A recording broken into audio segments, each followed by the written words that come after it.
Magandang araw, magandang buhay. Ako nga pala si Erica. Tawag nila sa akin dito, Ambang, isang tamad at patulog-tulog lang dito sa Canada. Pero may pangarap sa buhay. Pangarap kong yumaman nang walang ginagawa. For today's video nga pala guys, samahan nyo ako mag part-time. Kaya tara, huwag kayong sumama.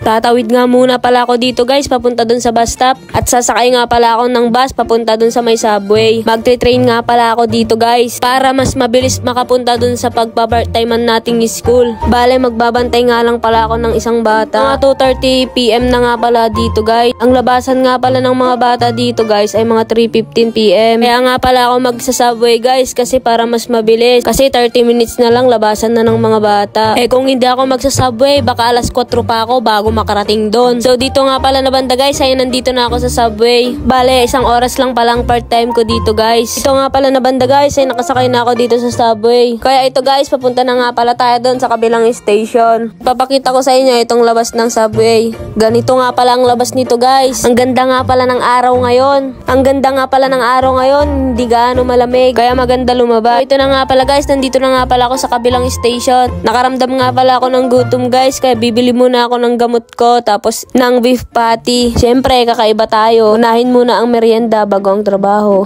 Saka papanoorin ko lang naman yung batang naglalaro. Bibili muna ako ng gamot ko dito sa may station. Kaya ito na nga guys, nakabili na nga pala tayo ng ating memeriendahin. Pupunta na nga pala ako dito sa taas guys, at sasakay na nga pala ako ng bus. Siyempre, habang naglalakad tayo, first bite.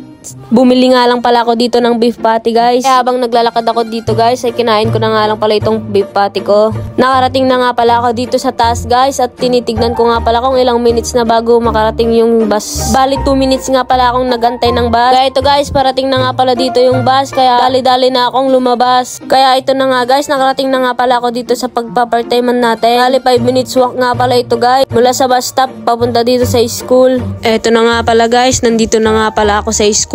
Nag-snow nga pala nung isang araw guys, kaya ganito kaputik dito. Upo nga lang pala ako dito sa gilid guys, habang pinapanood tong mga bata. Mag-aantay nga pala ako ng 10 minutes dito guys, kasi hindi pa labasan ng mga bata. Hindi ko na nga pala sa inyo na ipakita guys. Dito pala na banda guys ay tapos na yung isang oras, kaya uuwi na ako. Kaya kung hindi ka nga pa pala nakapag-follow sa aking page, ay baka naman mag-follow ka na.